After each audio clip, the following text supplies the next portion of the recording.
হঠাৎ করে ঘুরতে যেতে কে কে পছন্দ করেন বলেন তো? আগে থেকে কোনো প্ল্যান করা থাকে না, হঠাৎ মনে হলেই হুটহাট এদিকে ওদিকে ঘুরতে চলে যান। আজ আমিও তেমনি হঠাৎ করেই বেরিয়ে পড়লাম ঘুরতে যাওয়ার উদ্দেশ্যে। শুধু একবার মনে হলো যে যাই, ঘুরতে যাই, আর অমনি রেডি হয়ে বেরিয়ে পড়লাম ঘুরতে যাওয়ার উদ্দেশ্যে। আর বেশি কথা না বাড়িয়ে চলুন আপনাদেরকে দেখাই আমরা আজ কোথায় ঘুরতে গিয়েছিলাম। আপনারা যারা আমার এই ভিডিওটি দেখছেন তারা অবশ্যই লাইক, কমেন্ট এন্ড সাবস্ক্রাইব করে আমার পাশে থাকবেন।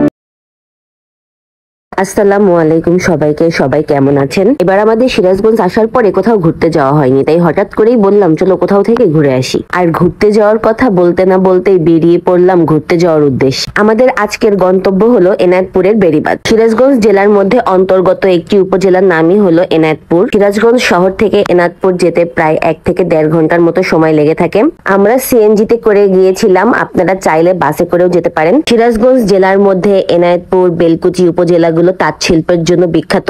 এনায়েতপুর যাওয়ার পথে এই বেলকুচিতে খুবই সুন্দর একটি মসজিদ হয়েছে, সেই মসজিদ দেখার জন্য আমরাও দাঁড়ালাম। এই মসজিদটি ব্যক্তিগত উদ্যোগে নির্মাণ করা হয়েছে। এই মসজিদের নাম আল আমেন বাহেলা খাতুন। এখানে একসাথে প্রায় 7,000 মানুষ নামাজ পড়তে পারে। শুধু বিশাল আয়তনই নয়, এর নির্মাণচলি আর পুরো চত্বরের দৃষ্টি আকর্ষণ করে সকলের। 2012 সালের সেপ্টেম্বরে এই মসজিদের নির্মাণ কাজ শুরু করা হয়। দীর্ঘ 9 বছর লেগেছে এই মসজিদটি নির্মাণ করতে। মসজিদ থেকে বেরিয়ে আমরা আবার রওনা দিয়ে দিলাম বেড়িবাঁধ যাওয়ার উদ্দেশ্যে। আমরা প্রায় পৌঁছিয়েই গিয়েছি। এটা হলো এনায়েতপুরের দরবার শরীফ। এখান থেকে আর একটু সামনের দিকে গেলেই আপনারা পেয়ে যাবেন এনায়েতপুরের খাজা ইউনুস আলী হসপিটালটি। আর এই খাজা ইউনুস আলী হসপিটালের ঠিক পিছন সাইডেই রয়েছে এই এনায়েতপুরের বেড়িবাঁধ। খাজা ইউনুস আলী শুধু হসপিটালই নয়, এখানে রয়েছে school, college, varsity and medical college. Finally আমরা চলে আসলাম বেড়িবাঁধে।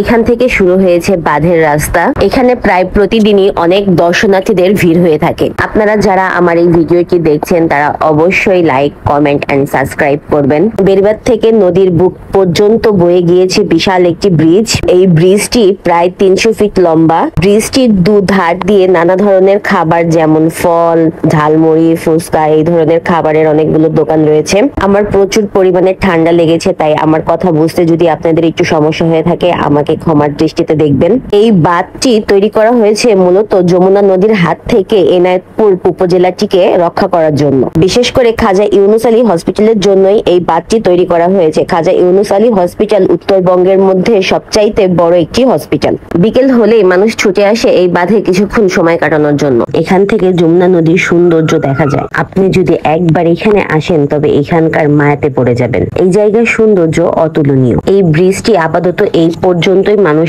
আসতে পারে, তারপরে অংশটুকু ভেঙে গিয়েছে। অনেকে ভাঙা অংশ পার করে ওর পাশে যায়, কিন্তু বেশিরভাগ মানুষ এই পর্যন্তই সীমাবদ্ধ। বুশরার বাবাও সামনের দিকে যাওয়ার জন্য ভাঙা অংশটুকু পার হয়ে গেল। এই ব্রিজটি নদীর একদম মাঝখান পর্যন্ত ছিল, যেখান থেকে নদীকে আরো সুন্দর করে উপভোগ করা যেত। কিন্তু ব্রিজটি ভেঙে যাওয়ার কারণে ব্রিজটি ছোট হয়ে গিয়েছে। ব্রিজটির শেষ অংশের পরেও আরো অনেকটুকু অংশ ছিল যেটা ভেঙে পড়ে গিয়েছে।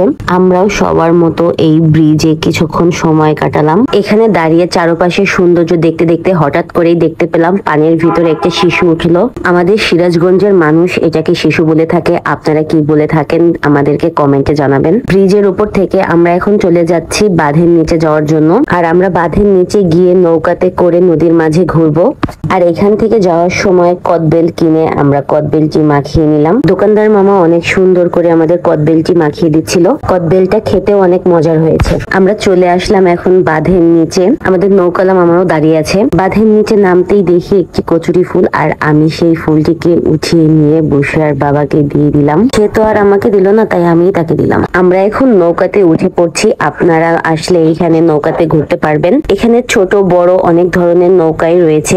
নৌকাওয়ালা মামারা যার যার কাছ থেকে যেমন ভাড়া নিতে পারে, তবে আপনারা চেষ্টা করবেন যে ভাড়াটা একটু মিটিয়ে নেওয়ার জন্য। তারা অনেক সময় অনেক বেশি ভাড়া বলে থাকে, তবে আপনারা তাদের সাথে ভাড়াটা দামাদামি করে মিটিয়ে নেবেন। আমরা অল্প কিছুক্ষণের জন্যই গিয়েছিলাম, তাই আমরা 100 টাকা দিয়ে গিয়েছিলাম। এখানে একটি সুন্দর চর আছে, যেখানে এখন প্রচুর পরিমাণে কাশফুল ছিল। সেই চরে যেতে হলে অনেকে 200-300 করে ভাড়া চেয়ে থাকে। আপনারা একটু দামাদামি করে যাবেন। আমরা আর চরের দিকে যাইনি, আমরা শুধু নদীর ভিতরেই একটু নৌকা নিয়ে ঘোরাঘুরি করেছিলাম। আমাদের সিরাজগঞ্জ জেলা নদীমাতৃক দেশ। একদম যমুনা নদীর কোল ঘেঁষে আমাদের এই সিরাজগঞ্জ জেলাটি, যেখানে রয়েছে অসংখ্য নদী, নালা, খাল, বিল। আমাদের নৌকাতে করে ঘোরা শেষ। আমরা এখন এখান থেকে চলে যাব। আর যাওয়ার পথে বুশরা একটু আখের রস খেয়ে নিল।